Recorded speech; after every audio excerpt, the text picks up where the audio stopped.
he kind of follows what he wants to do and runs with it. So without further ado, I'm going to go ahead and introduce Merlin Mann.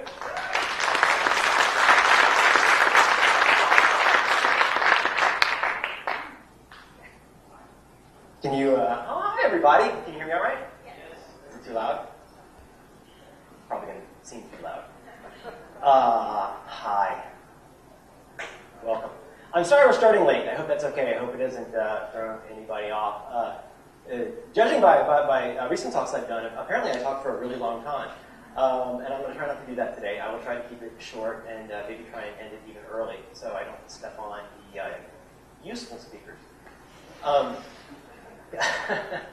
I think I'm the curveball, because I think you're going to hear a lot of really smart people saying a lot of really smart things about WordPress in particular, and it sounds like there's lots of neat opportunities to learn good specific skills for your various needs. And my goodness, how various those needs really are. More various, I think, than a lot of us realize. And I think one of the things that's so interesting about whatever your CMS is, which I'm guessing for most of you probably WordPress, is that I think it can sometimes be kind of interesting, kind of confusing to see the extent to which the tool that we're using starts to actually kind of govern the way we think about our work, the way we think about our audience. And the angle that I'm coming from today, well, let me just tell you, so Ed Atkins, who's awesome. It looks a lot like a really good-looking version of Donald Fagen from Steely Dan. I know that sounds like a paradox, because I don't know if you have a good-looking Donald Fagen, but he's like a good-looking guy. I'm not going to lie to you. I do. And, if I had any libido. But I'm tired. I'm picking up water. You saw some other talks that I've done where I talk about a topic that means a lot to me, which is this notion of how we move from being merely productive or merely efficient. I say merely, but obviously it's important to be productive and efficient. But how do we kind of know if we're making the stuff we really want to make, and how do we know if we're doing well at it? And what are some of the ways that we can improve our expertise at the stuff that really matters a lot to us? And how do we sort of acknowledge the lack of scarcity in the world? On the one hand, gosh, does anybody ever turn off your internet? No, it kind of runs all day. You can pretty much read Wikipedia all day, I'm told. And yet, the time and attention that you have to spend on anything is so amazingly limited. And that's kind of a fixed cost, right? And it's interesting. That's kind of the stuff that I tend to talk about in most of my talks. And it's funny because I think it actually really applies a lot to whatever stage you're at with WordPress and what you're doing with it, to my mind, more importantly. I think those are the same kind of issues to think about. Issues of voice, issues of scarcity, issues of, if you like, sacrifice. What economists call opportunity cost. Thinking about if you do this one thing instead of this other thing, what are the potential consequences of that? And the reason I think Ed asked me to come and talk about that is I'm not sure people always phrase it precisely that way. One thing I like about the web that I think is neat is that the web tacitly gives us options. Options for what we could do, options for what we might be, options for what notebook we might buy, options for what plugins we might use. But ultimately, it really kind of comes down to us to decide which ones we're going to use and what we're going to do as a result of that. And specifically, I think you want to talk about something I'm terrible at. Like almost everything I do, I'm here to tell you something I'm terrible at. A lot of times, to be honest with you, I feel like it's an AA meeting, and I had just stopped drinking yesterday, and my palms are all sweaty, and I got coffee breath, and I'm just I'm holding on to this while I tell you how to not be an alcoholic. Because he wanted me to talk about how you want to maybe figure out how to not let a tool get in your way.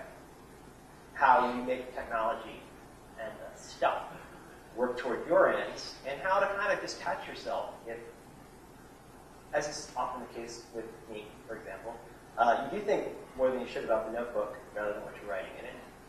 Or I would give you an extremely specific example that's so sad. I still have a few WordPress sites. I mostly use Drupal. Sorry, this is not Joomla. Don't hate me. But the metaphor is exactly the same, which is I have a friend named Ben Durbin who's really cool. He does really good work with. He does a lot of sites with Drupal, And he taught me two things that I never did before for my own sites. Like a lot of people who started making web pages in the mid-90s, I didn't understand the difference between a staging server and a production server, for example. You guys know what I'm talking about? I never backed anything up, and I always edited code on the live site, because I thought that's what you did. So the first thing he did was introduce to me this idea that, it's okay to have this site over here that's not live, where you're doing all this stuff. And second, dude, you really, really, really, really need all those modules you've installed. You really need like 45 different modules with dependencies and that are constantly updated. And you really need to go grab the development version of that rather than the production quality version. And when you are going to do it, Merlin, could you please do it on the staging server rather than the production server? And that's why I feel particularly apt to talk to this topic of notebook in for awesome. Because like the notebook that you obsess over rather than the writing, and for a lot of us who are bootstrapping our own sites, like the obsession over which plugins we're going to use, it's absolutely a huge part of the equation, right? You cannot be a carpenter until you own a hammer.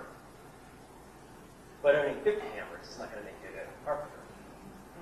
And owning a $500,000 hammer is not going to make you a good carpenter. It's making a lot of furniture over and over and over, maybe with the same old hammer your grandfather used, that can sometimes make you a really good carpenter. And the less time that you spend considering your options for hammers actually liberates a fair amount of time to decide what you're going to make. So a lot of people today are going to give you, and this is good, you're getting options for hammers. You need to understand what a hammer does. But I want to talk to you about making a better birdhouse. That's a metaphor. If I had used Mike or Ab in an analogy. God, I'm teased.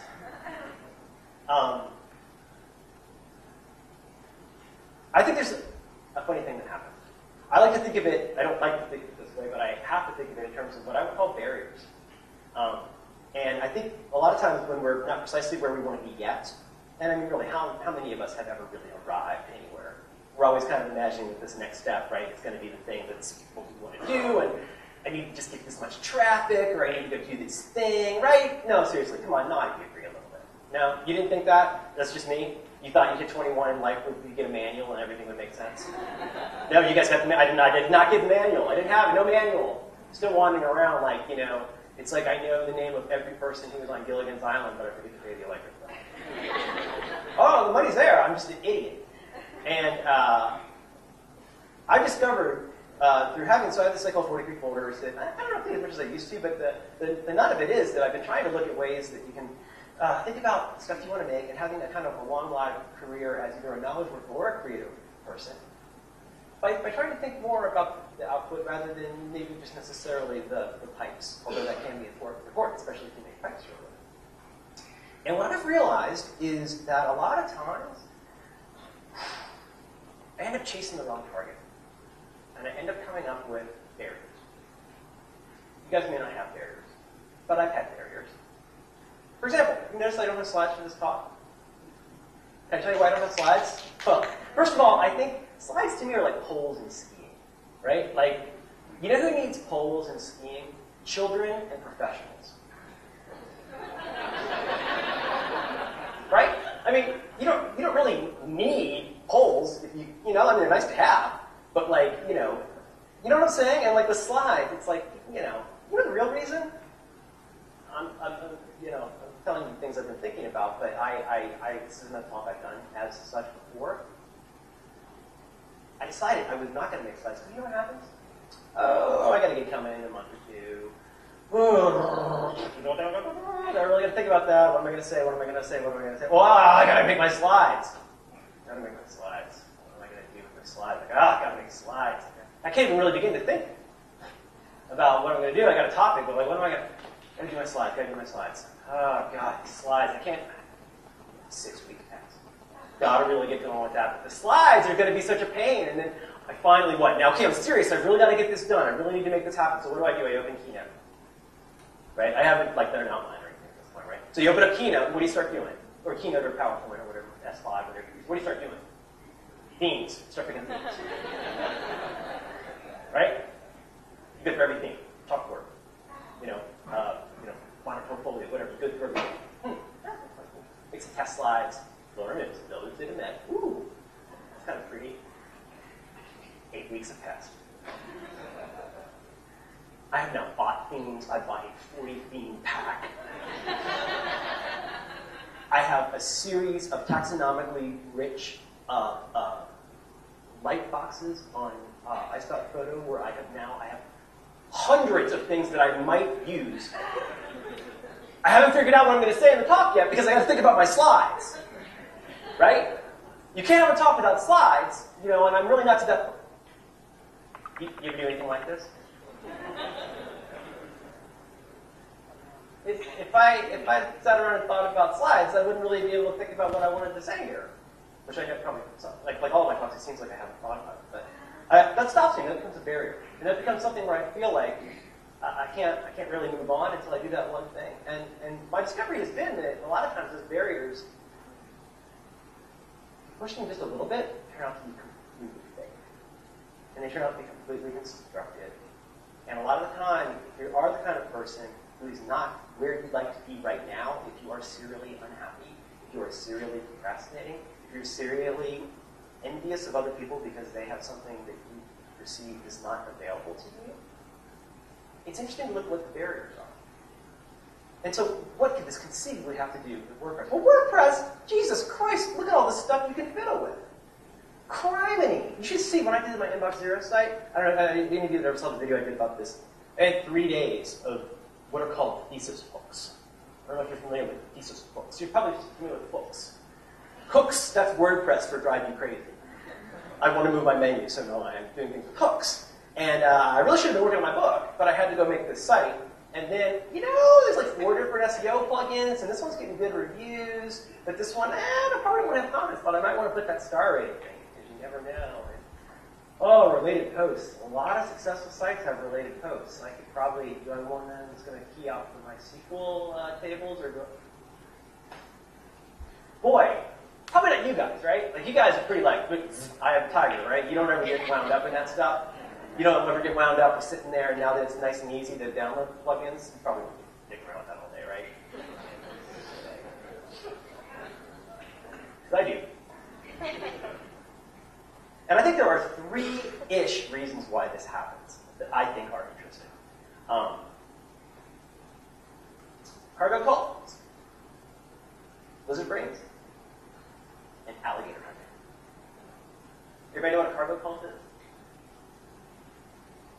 Google it. There's a good Wikipedia article on it. This is something that was first noticed in the late 19th century, according to the Wikipedia article. But people in very remote islands, mostly in the South Pacific, especially during World War II, the Allies and the Japanese would come in and they have bases on these islands. They'd come in and they'd drop supplies. And these are very, tribal societies where these are not people who are sitting around watching Bob Newhart or whatever. These are folks. It's kind of God's must be crazy kind of isolated groups. To all appearances, a giant bird in the sky arrived and brought them food and blankets and stuff. Right? I mean, this is, to all appearances, this magical thing just happened. And these dudes come in and they got cool hats and headphones and they bring food and then they take off on a bird in the sky.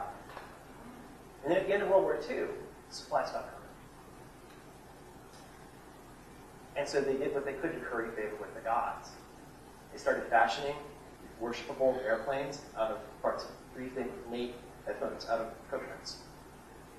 Look it up. They started worshiping planes because they thought that's where the food came from.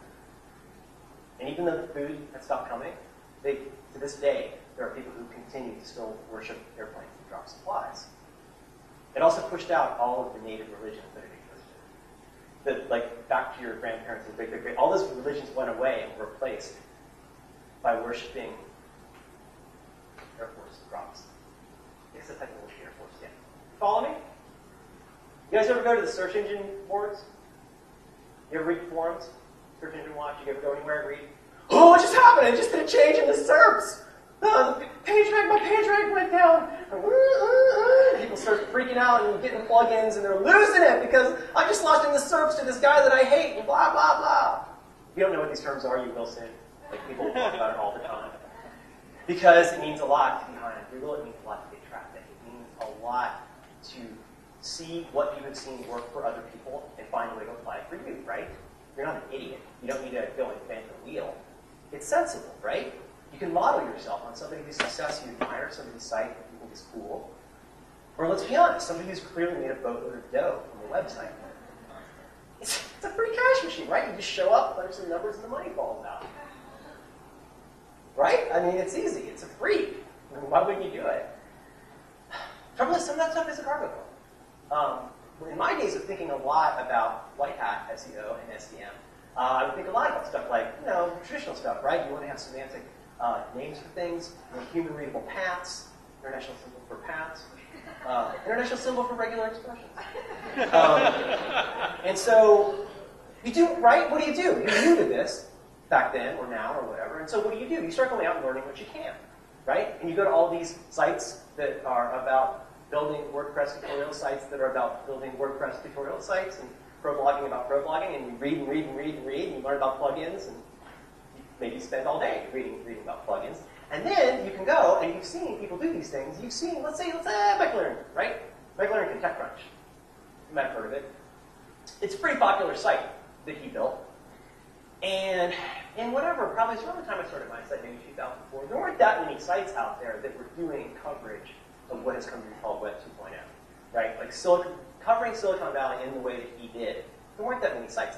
It's a freaking giant empire now. The guy is making some serious bank. He's hired a bunch of writers. He's also spawned an entire generation of incredibly crappy innovators. Sorry. Because why? Because Michael Harrington had success with TechCrunch. Is this limited to Michael Harrington and TechCrunch? I think not. I mean, how many pro blogs about pro blogs do we need, guys? There's a lot, right? Well, there's a wonderful series of videos. I don't know if you guys listen to This American Life. It's a really good radio show. I heard there was a wonderful series of videos about how he makes the show and how he thinks about the creative process. And he has a quote that I can never get away from, where he talks about, he said, this is my terrible last impersonation. He's like, well, the problem is, like, if you wanted to emulate Ted Koppel, well, how would you beat Ted Koppel? You've already got a Ted Koppel. And I was like, oh my God, that's so brilliant. Why is Ted Koppel Ted Koppel? Because people kidnapped Americans in Iran, right? There was a moment in time that was completely unique in 1979. Completely unique. You can never recreate that moment. Why did Nightline start? Nightline started because they needed more coverage of this, and they made this show. So just for the sake of argument, if you decided you wanted to beat Ted Koppel, you need a red wig and a time machine, right? Ha ha ha ha, that's stupid. You see this all the time? Like, how many sites do we need about certain topics, right? You go and you basically see these people doing what in the .com day we call boiling the ocean. The boil the ocean business model. Anytime you get into a commodity business and you can't sell on quality or sell on service, you have to sell on brute force. Coke and Pepsi actually don't taste that bad. And yet they spend a lot of money because they've got to push each other down as hard as they can. And so what do? Not you. You guys are smart. But the people who aren't smart end up doing cargo cult-like worship. And you start seeing what other people do with their site. Now, a lot of people, there are people who will hold the checkout in front of their face to show how rich they are from AdSense or whatever. But the fact is, it's hard to tell really how successful somebody is. You could look at compete.com, you could look at all this stuff. And this gets us into what I like to call the lizard brain. And the lizard brain, scientifically, is kind of the limbic system that, is fight or flight. But it also is this kind of seemingly good advice that we give ourselves that turns out to be really crappy advice because there's a certain kind of survival mechanism to it. And the lizard brain part of this, to me, is when we end up doing things with things like plugins or with things like themes, and it replaces why you made the site in the first place. If you're doing a build to burn like serious, like all I need is raw traffic, I need to spawn hundreds of pages, and you run network ads to make $7 a month, this isn't going to help you anyway. But if you actually want to build something and attract a certain particular audience, not everybody in the world, you want repeat visitors because they recognize your voice, then why would you try and emulate the superficial success of other people? Why would you try to emulate the superficial success of everybody having related posts in their right rail? How much of your internal traffic is driven by related posts on your site? What percentage, once somebody's on your site from Google, what percentage of your internal traffic comes from related links? Can I tell you mine? Almost nothing. On my site, yeah, sometimes off the Google people click. On my sites, and I've got a few sites that did okay, nobody clicks on them. They don't click on them. I don't know, do you? Like when you go to a website, you got to read the bios first. What's funny is the people who run that company care more about the bios than any other part of the site. So you put up a really good post because you care intensely about your own content, right? Are your readers? Do you know if your readers are clicking on that? You guys do the share it buttons, ubiquitous share it buttons, right? Click this on Facebook, retweet this. You guys do those? If you didn't know your raw traffic numbers from referrers, could you tell me right now what percentage of your new referrer traffic comes from people clicking on this button per button? Wouldn't it be interesting to know? Why? This is an opinion. This is just me saying this. When I go to a site and I see a freaking salad bar of 35 buttons, I see a couple things. I see desperation, and I see somebody who doesn't understand what they do for a living. Because I'll tell you something. In terms of durable traffic, they're just going to be different for every single one of you. This is just a factoid. Stumble upon Google, right?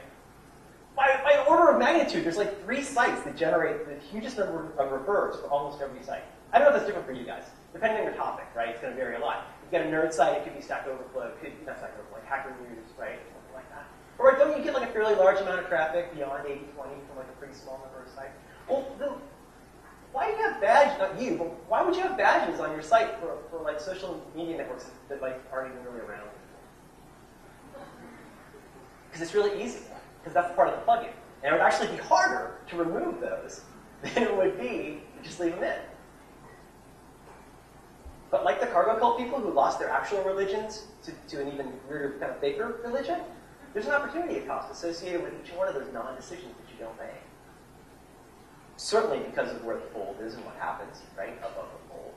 I mean, is there anybody here who's not using Google Analytics, first of all? Are you guys, is pretty much everybody using Google Analytics? No? Is this on? You guys know about Google, it's a thing. But do you guys use Google Analytics? Yes? Yeah. Okay. I do. I use the hell out of it. And what I think is interesting about it, there's a thread that's going to run through a lot of this, which is like, wow, I really, really, really, really think you should use. I'm going to say Google Analytics just because I don't know another one that's free that's that good. I mean, if you've got Google issues, which I totally get, there's other things you can use. But if you haven't looked at Google Analytics in the last year, go look at it. Because it's hair-curling what you know with Google Analytics. There's 3 ways people start using analytics, right? Of any kind, whether that's SiteMeter, whatever, Compete, whatever it is. And it's okay. It's like masturbation. You guys don't have to admit you look at your stats all the time, but I know you do. What do you mean? I wouldn't even know how to do that. You start out doing what I would call ego surfing, which is you want to know whether people like you, how much. Second level is once you start realizing there are people there, and let's be honest. I mean, if you have one person a day, you start your site, if you have 1 visitor, and then the next day you have 2 visitors, you just double your traffic. That seems silly to you if you've got a lot of traffic, but the day anybody doubles their traffic is a huge day. So don't think that if anybody is immune to this. Everybody at every level is sweating this stuff, I think. The second level is when you start going, hey, you know what? I could either make a little bit of dough from this, or I could start having influence, right? You know what I mean? Is that too subtle? Like, I think that's when you start going, oh, okay, what's happening as a result of this? The third level that I think a lot of people don't get to, and the really smart developers and agencies get you to, combines all of this. It tells me how well I'm doing. It helps me make money. It helps me make decisions about what I'm doing with my site. But it also helps me do awesome things with people who are visiting my site. Right? Do you know, is there like something in your right rail that's gotten you close to 0 return in the last month? Do you know? Like, wouldn't it be good to know? Because you could actually speed up your page load. You know? I mean, for me, gosh, when I Firefox, there's a thing called Why Slow that Yahoo puts out, right?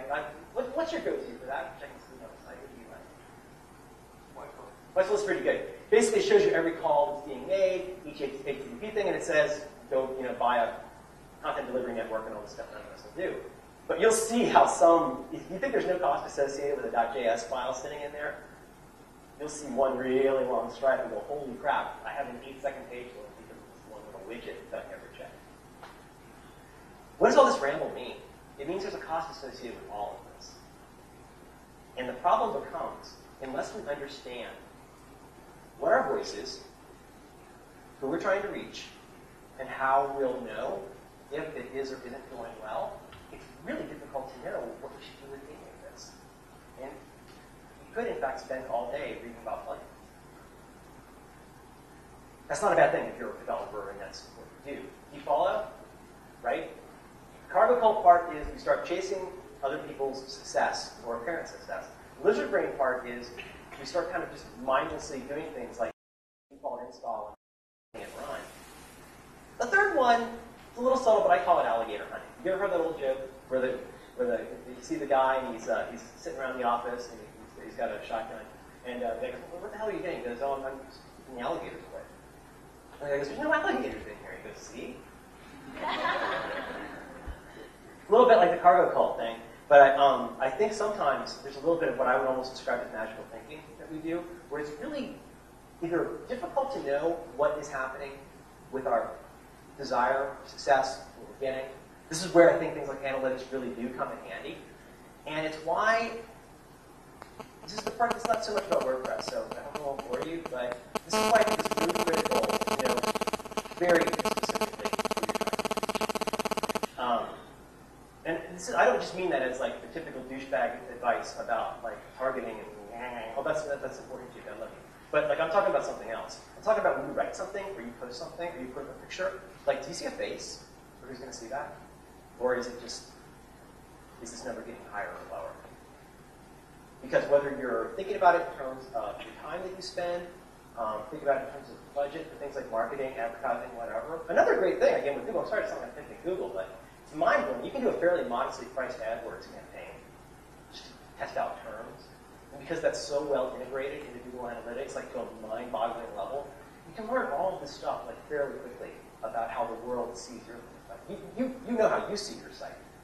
You've got the keywords, you've done the keywords, you've done the meta tags, you've done the putting the title at the end and the name of, all the stuff, that has an effect. But how many sites on the web have done that, stem to stern? Every single stitch of that advice. They've done every single bit of it flawlessly. And they still have the stupidest site in the entire world. Sorry. Like, there's some awesome sites, and then there's sites that aren't that awesome. Some people are not capable of a truly awesome site. But one of the best ways to never find out if you are capable is to just sweat that one piece. So whether you're doing client services or whether you're doing this for yourself, I think it's important to get out of these. I want to talk a little bit about the practical piece of this. How do you get out of cargo code? How do you get out of wizard brain? How do you get out of alligator hunting? I think it really does start with who you want to reach. That could be however you want to define it. That sounds really simple, doesn't it? Who do I want to reach? Well, I want to reach everybody. It's the internet, doofus. Well, does it sound like I'm talking to just one of you right now? Do you feel like our relationship is so tight right now that I'm talking literally to you? Last night we hung out and had drinks. And you and I talked about photography for a really long time. And then we had some more drinks. And you gave me a lot of really useful information about cameras. And I had a really good time. Did you have a good time? Did any of you think I was talking to you just now? Like, we're pals now. We just had an honest conversation. Like, it was kind of douchey because I did it for you guys. But, like, we actually did have a really good time. Did you know that I was talking to you just now? Did you have any trouble with that? Okay. And none of you, were any of you confused about the camera thing? No, I'm sorry. I should have said I was... How do people know you're talking to them? Something, social media. Who's it for? Like, who's reading it? Well, my statistics indicate that I have a 0.3% something gig. Okay, so how's it going? Are you where you want to be? No, I'd like to make a lot more money. Okay, it's like deciding that you're going to write a book and then going like, I'm really just more interested in having a book. I don't know what it's going to be about, but it seems neat to have a book. Why hasn't anybody given me any money? Okay? So what is the unique opportunity in all of that? Run the other way in generalities. Because you have so much competition in generalities. Right? You have so much competition, again, in commodities. If you're going to try and go head-to-head with Arrington, first of all, I think the guy, I think he's a mean guy, he's a lawyer. Like, I wouldn't mess with the guy. But isn't there ways that we can learn from the success of others in a way that's not just aping their theme or aping their topic? Isn't it interesting? We were talking about the Strobus guy. Say what you will. I don't know if you like his photography or not, but every one of my pals who do photography love the Strobus guy's site. Like, can you name 5 sites that are about using a flash on a camera? Probably like 5 or 6 sites, maybe 10. All the sites about. No. He's the go-to guy for, right? I mean, is he the gorilla? He's the Google of Flash. You get what I'm saying? Like, what are you the Google of? Well, WordPress is. Okay. You got a lot of competition, friend. You get me? And I've said this before, but to me, like, it's cool to have a blog about Star Wars. You really like Star Wars.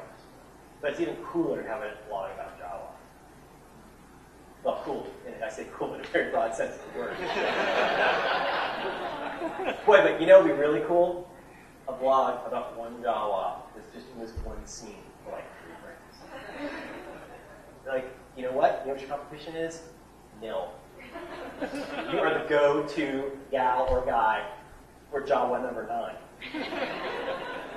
I'm not saying you have to get that specific, but one way to think about this is, what is it that I have enough to say about? Or again, I'm assuming for some of you that you are producing content for your own blog. Just roughly, just kind of show of hands or grunt or something.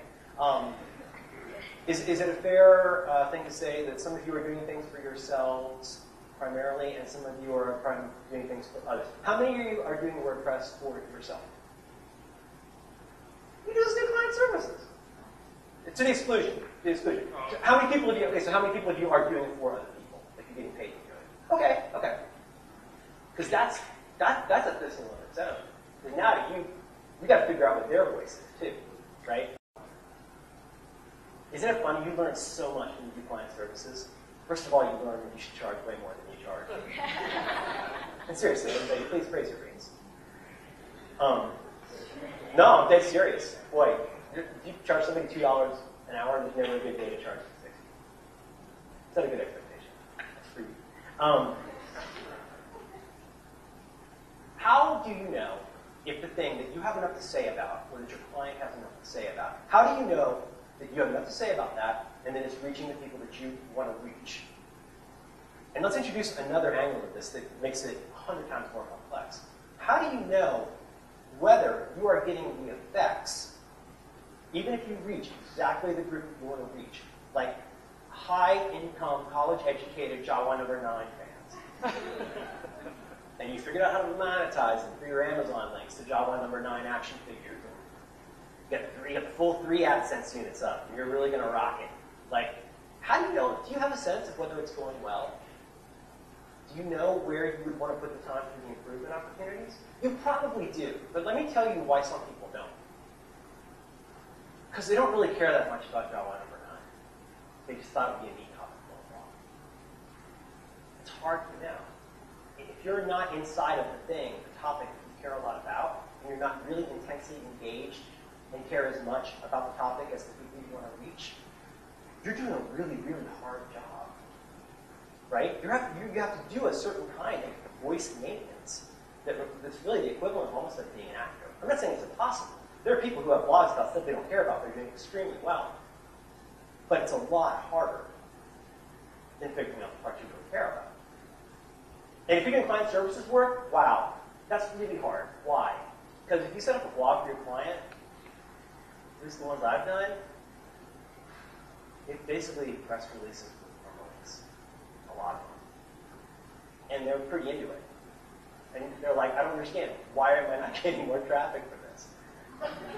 Right? No? Seriously? I mean, it's mind-boggling to me. And you say, well, you pretty much are just talking about the announcement thing, for immediate release. We've just announced a new relationship with our company you've never heard of, with another company you've never heard of. Like, oh Twitter. I'm not really sure how we could, why isn't that popular? That's really weird. It seems like that would be giant. Huh.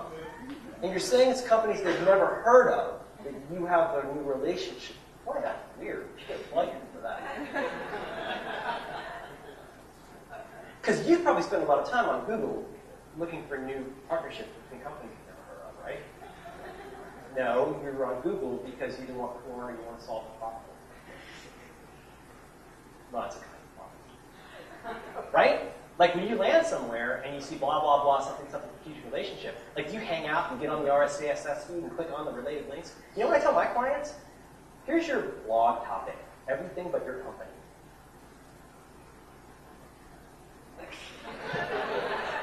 Why would I pay for this if I'm not going to talk? Well, because nobody cares. Nobody cares. You know what they care about? Like, they care about whatever your expertise is in the thing that they don't have an answer to. And that totally goes for every one of your sites as well. Even if, I'm not saying this in a dismissive way, even if you are, quote unquote, just talking about your life. It's your life. Like, it's your money blog, or it's your Web 2.0 blog, right? Where is the you in all of that? Can people really, side by side, compare you to any other blog in the same space that you're in and really see you? Especially if you are in a space that's as crowded as hobby blogs or Web 2.0. Can you see? Not that that's bad. Can you feel like people could really tell you apart? Oh, new pictures of Jaden? So you like swaddlers. Yeah, that's what I like.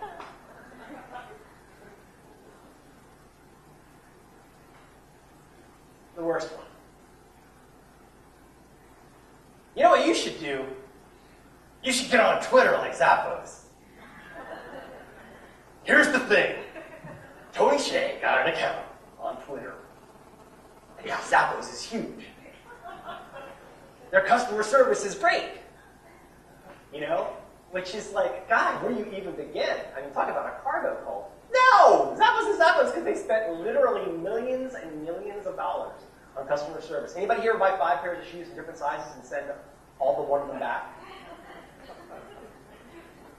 My wife would raise her hand. I've done it. You know how costly that is? Wow. Do you think that they were able to do that because they got a Twitter account? That was easier than I expected. I thought I was going to have to hire people. All I did was have to go on Twitter. Do people hang out and look at Zappos just because they're cool? You know what? They do now. But if all they had ever talked about was, hey, there's a new style of shoe, or we have a strategic relationship with shoelaces.net or whatever. Like, would you follow them? Would you do that? Like, if Stephen Merchant or Roger Ebert, like, just linked to their stuff that they had done somewhere else, like, would you follow them? Well, no. Like, in the case of Roger Ebert, can I just say, I think the man's doing everything. He's a little headline for me these days. I don't follow him. But the guy's doing some of the best work of his life. I don't know what, I mean, the guy got sick times, and he was just on fire. I think he's doing fantastic work. You look at him, you look at people like, not all men, but I mean, you look at somebody like, James Fallows, right? You look at these people, look at Andy Ihnatko. There are people who have built, I hate to use this word, but they built an incredible brand online. And you might be able to know by guessing or looking what their CMS is, but you really follow them because they're awesome, right? The thrust of what I want to get at in my few minutes I have left is the nut of this. I think it's time to flip this upside down and try it another way. I've had better success doing something different. And let me just be really disclosing about this. 43 folders, man, I would throw any shit at a wall and just hope that it's stuck. I've sold links. I've had BS ads. I have had the stupidest. I had one of the shake and bake Amazon stores that made a lot of dough for a while. Like, there's all kinds of ways to almost make a little money on the internet. But, you know, not all of them are sustainable, and not all of them, setting aside things like how Google might ping you if you do something douchey. I dropped the something like stuff. Bad idea. Are all those ways making you enough money to let you know if you're still moving in the direction that you want to go? If you got a little bit more specific, maybe not as specific as Java number 9, could you potentially bring in the kind of people that you wanted to do more than just click an ad? And how many of these sites are there with the whole, like, use this unit, put a picture next to it so it looks like something? It's like, really? You're an adult, and that's what you're going to do for a living? Try to trick people into using their mouse wrong? That's your business model?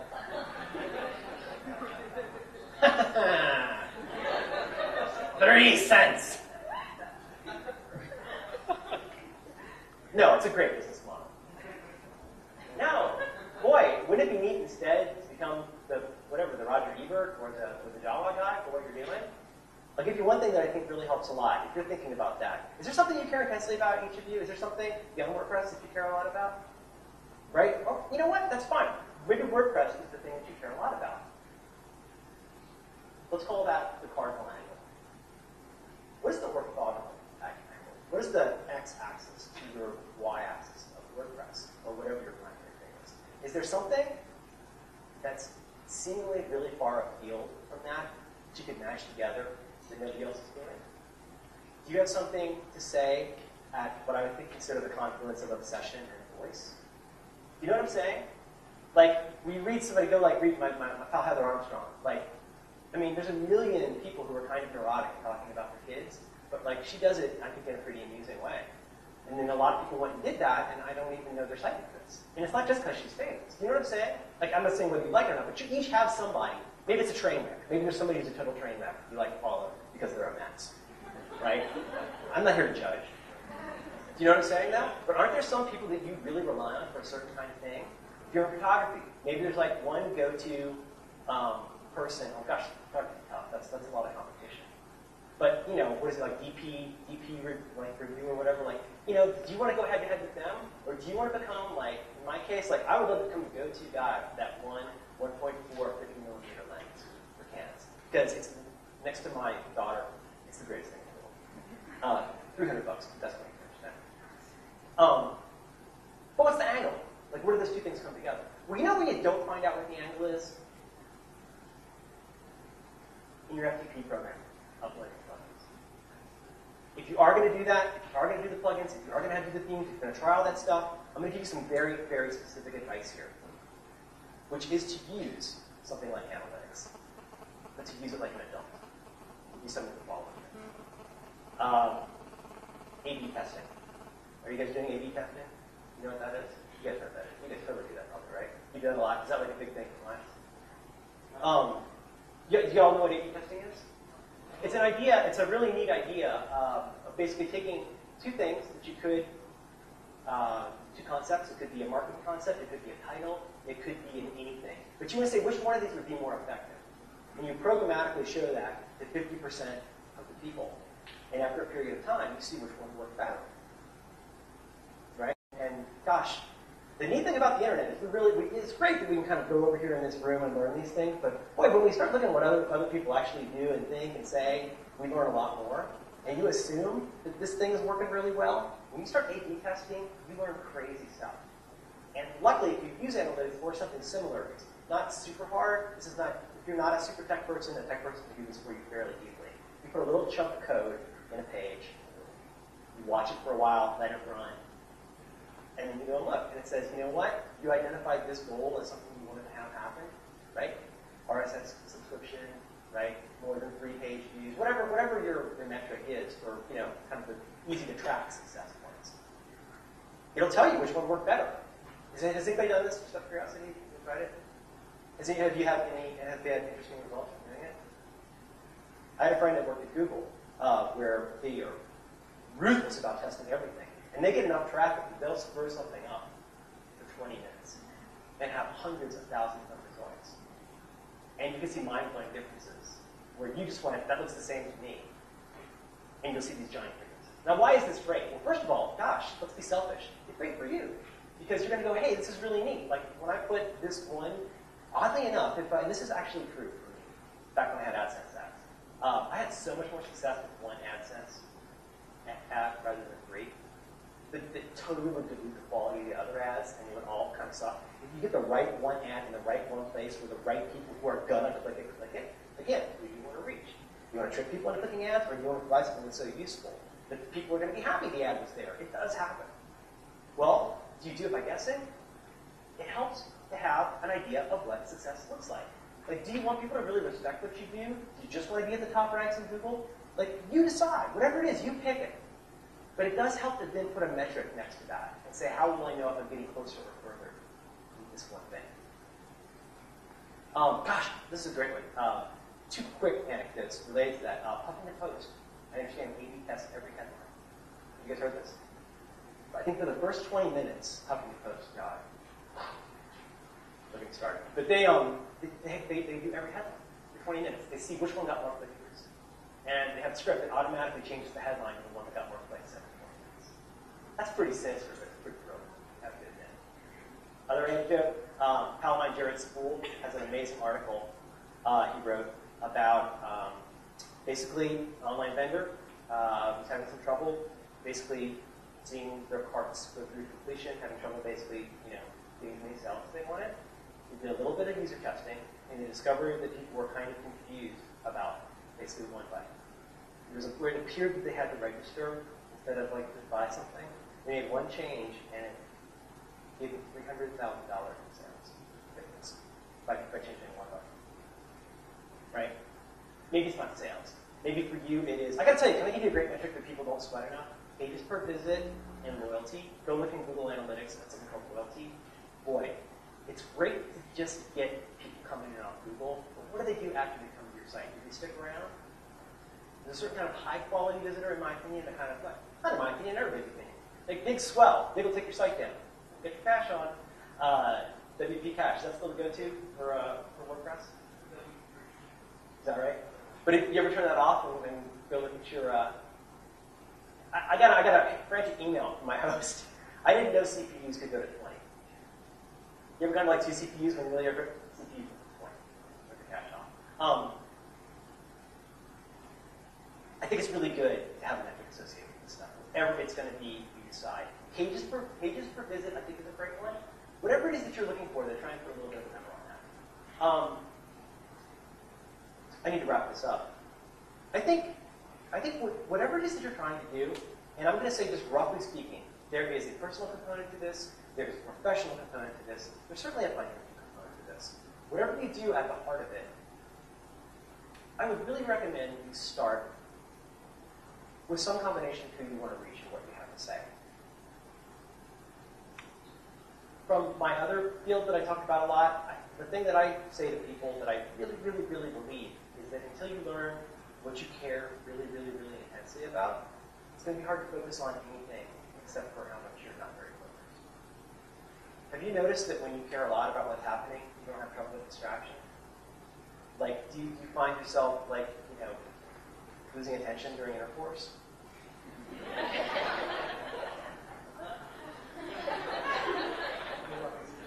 I mean, if you're checking your BlackBerry, while you're, you need to look into some changes. Do you know what I'm saying now? Like when my kid falls down, I don't pull out a to-do list and prioritize. I'm not just talking about urgency, I am talking about importance. And I'm talking about, again, to a certain extent, about sacrifice and opportunity cost.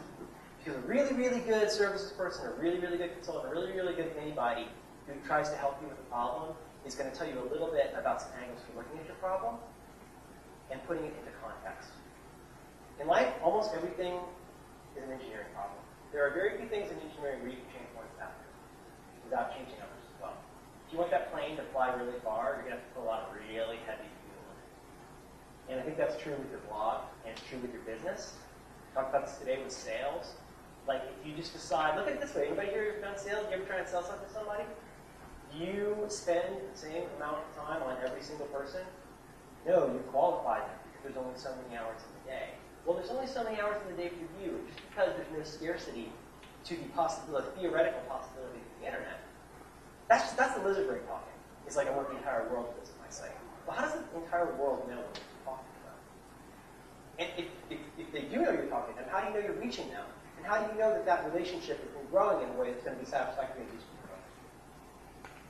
And I think that really does come down to voice. So in a way, yeah. I mean, I don't know if there is a plugin for awesome, but there are definitely plugins for letting you know if you're walking in the right direction toward awesome.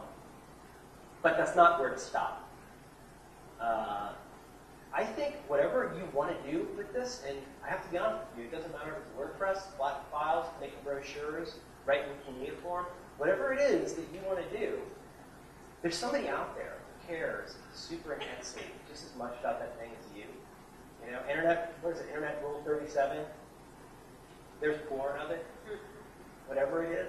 Like somebody cares about the same thing that you do. It's your job to figure out how they find you, and they care so intensely now about what you do as well. You don't have to trick them into something else. Yeah, good SEO and good humane titles and stuff like that is really great. Getting traffic to your blog is important, but is it the traffic that you want? One cautionary tale. I've talked about this with my pal John Gruber. A lot of times you see something that looks like a really interesting link, just keep it down. And you go and you follow that.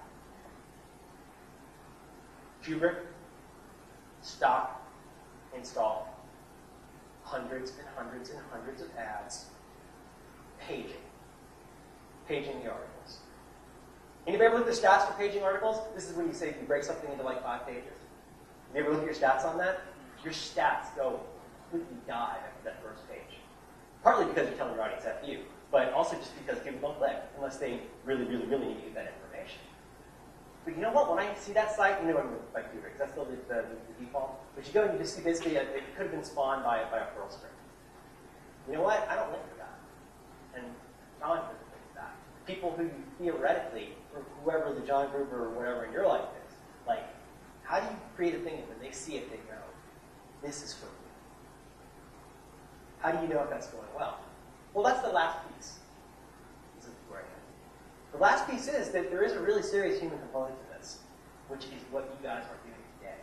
And this is so smart and so good. And it's a way of talking to other people, learning you're not as weird as you think, and learning that your problems are not as exotic as they feel sometimes. And it's great to get in a room with other people who care about the same thing you do, because then the little voice stops bouncing around in your head quite as much. You ever feel a little crazy? No? You're sitting there and you go like, you actually go like, I just spent an hour looking at 5 different ways that I could change the order of the words in the title of my page. And you go, you know what? Someday I'm going to be just a couple seconds away from being dead. And my kid's going to be standing there, and I'm going to wish, holy shit, I just wish I had thought quite so much about the order of the words in the title of my pages. Doesn't mean it's not important, but it does mean that ultimately this is your work, and this is your life, and I'm sorry to sound pseudo-inspirational, but it really does matter. When you start caring super intensely about the stuff that you're making, so many of these decisions don't become easy or don't become trivial, they become much less hard, right? Because you have a pretty crystalline vision of what success looks like. You know what success is for me? When I know that somebody that I respect a lot thinks something I did wasn't over to. Like, you know what? I've had a lot of traffic. I used to be in whatever top 100 blog or whatever. Really hard to keep up. And ultimately, pointless. It wasn't fun.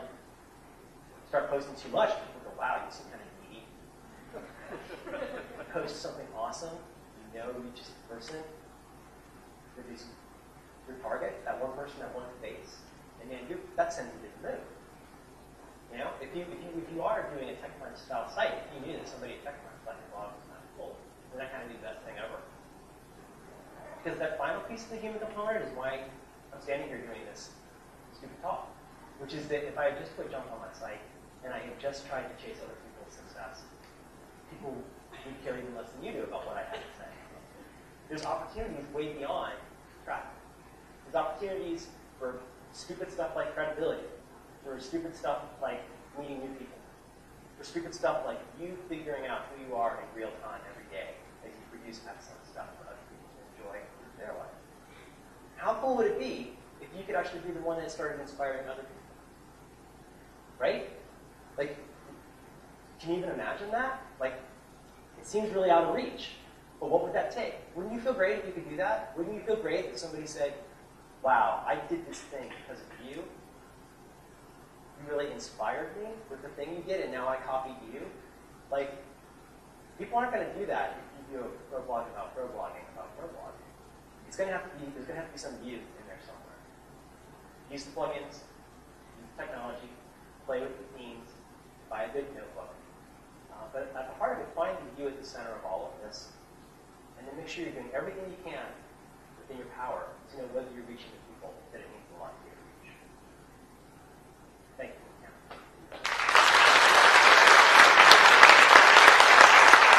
Thank you, Merlin.